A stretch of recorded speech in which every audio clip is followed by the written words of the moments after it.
Hey guys, what's going on? It's Emily from Living Plantfully, and I am so excited to be back in the kitchen with you guys, sharing another recipe with you guys. It has been such a long time.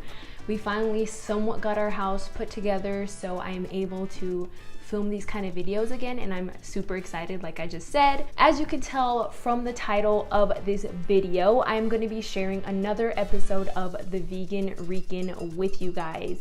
It has been a minute since we did one of these. I totally didn't do one last month since all this chaos has been going on. I'm so excited to get back into the groove of things. And for those of you that are new to Living Plantfully, the VeganRican is a series that I created on my channel so that I could share with you guys Puerto Rican dishes that I pretty much grew up eating, that I pretty much veganized, or that are already coincidentally vegan. So that's why I created this series. It's one of my most popular series on the channel, and I just want to say thank you guys so much for all of your positive feedback and support when it comes to the VeganRican series. I am always flooded with comments and I just love it. I love it, and thank you guys so much. I'm so glad that you guys are enjoying this series. I'm so glad that it reminds you of home or of being with your family. I'm just so excited to be able to bring Puerto Rican food into the whole vegan community. It's really exciting for me.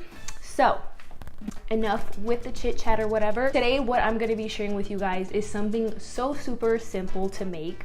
I honestly was debating whether or not I should make a full video on this, but I have had this requested quite a bit, so I just decided, okay, I'm just gonna go ahead and show you guys how to make it in an episode of the VeganRican, and it's long overdue. I should have made this one of the first videos, but that's okay. We're getting into it now. This recipe is very easy. Like I said, we're gonna be making habichuelas guisadas, or stewed beans.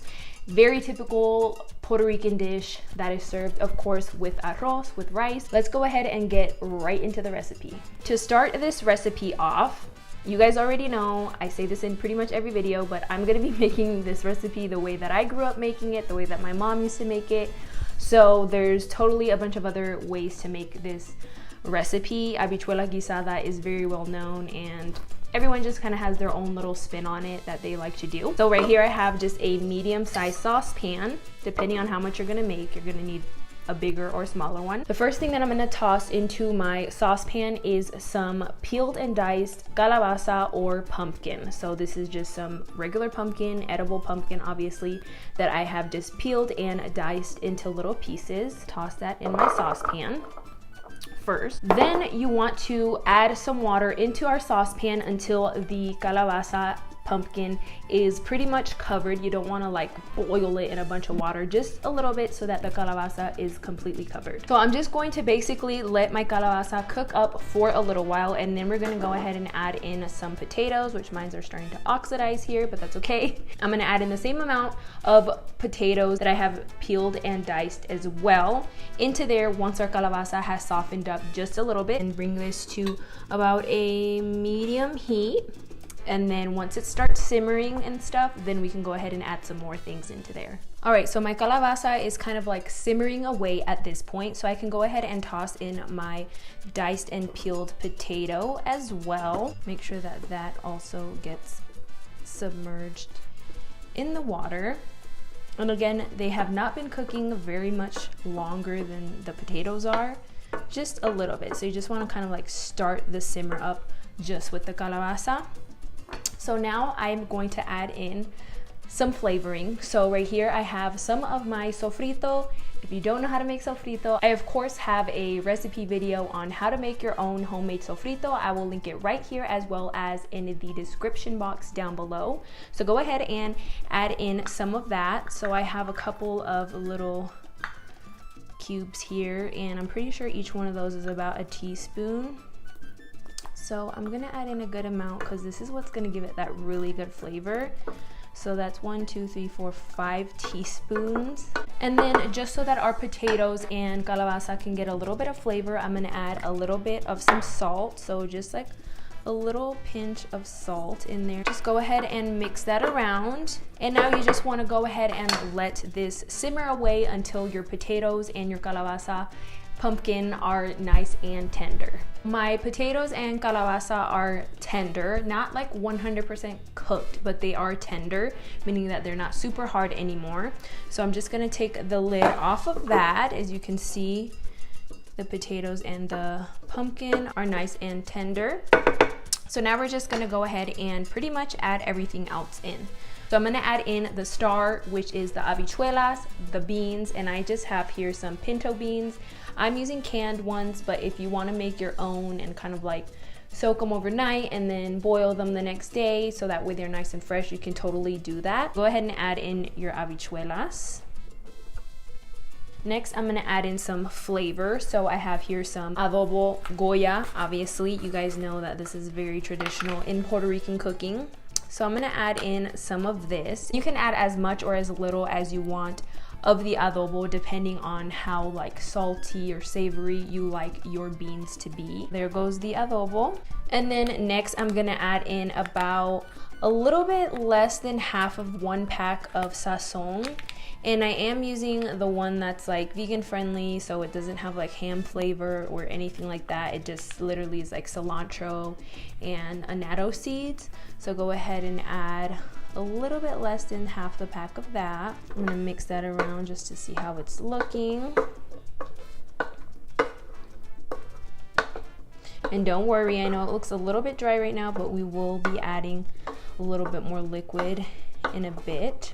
This is completely optional, but I do like to add in just a little bit of some oregano.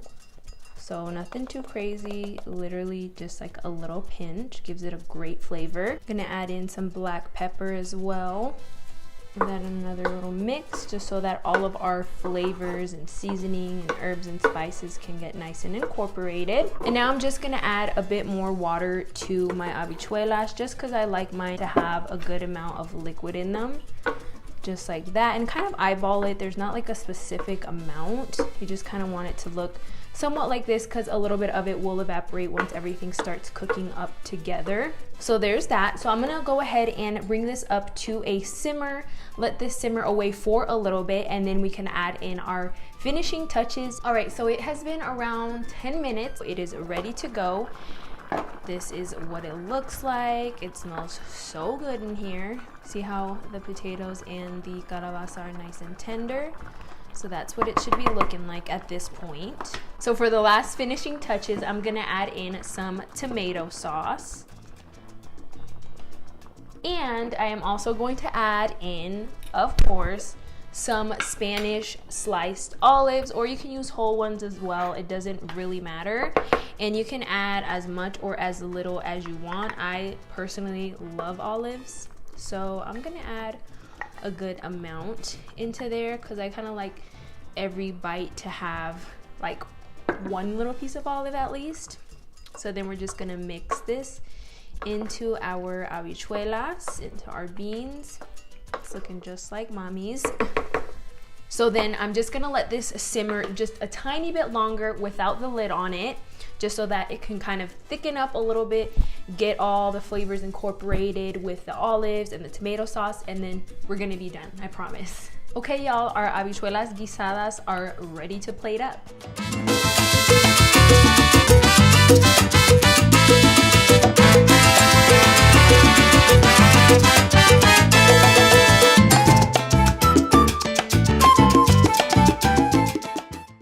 All right, guys, and there you have my traditional Puerto Rican habichuelas guisadas.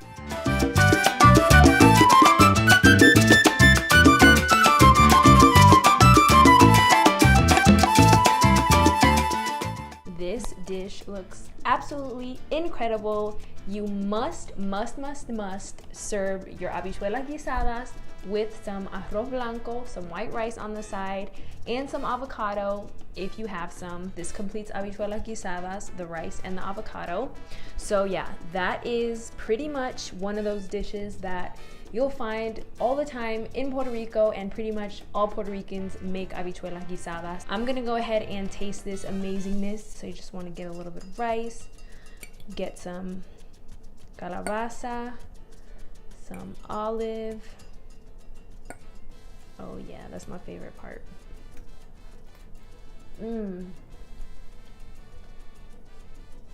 Oh my gosh. Yes. Quedó riquísimo. That is so good.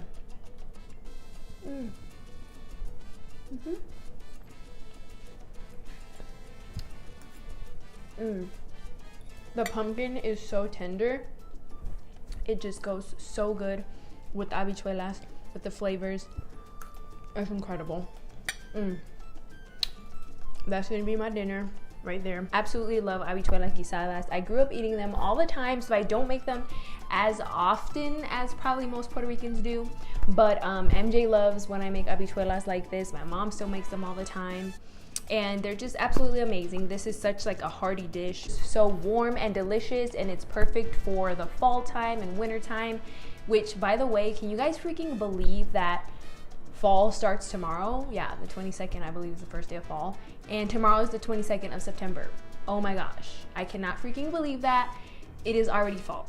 Oh my gosh, where has time gone? And on top of that, in exactly 1 week, your girl right here is gonna be turning 25 freaking years old.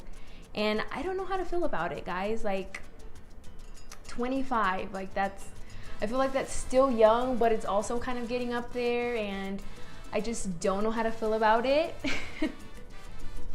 I don't know. Anyways, I do want to have kind of like a special video for you guys, since it will be like Friday, my birthday. So let me know in the comment section down below, like if you want me to go live that day and maybe do like a birthday Q&A type thing. Or I don't know, I'm thinking about doing something a little bit different that day. So that is it for this episode of the Vegan Rican. I really hope that you guys enjoyed making these habichuelas guisadas with me.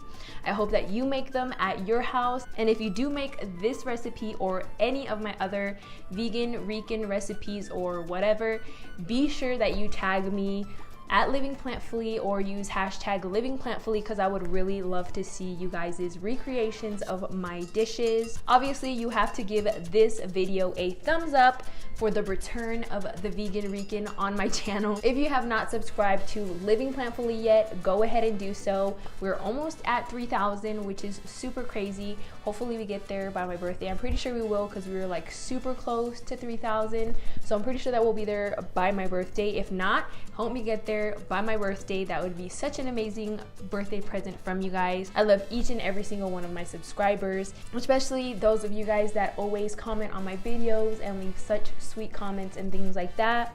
Thank you guys so much for that, and thank you for tuning into today's video, and I will see you guys next week on my birthday. Bye.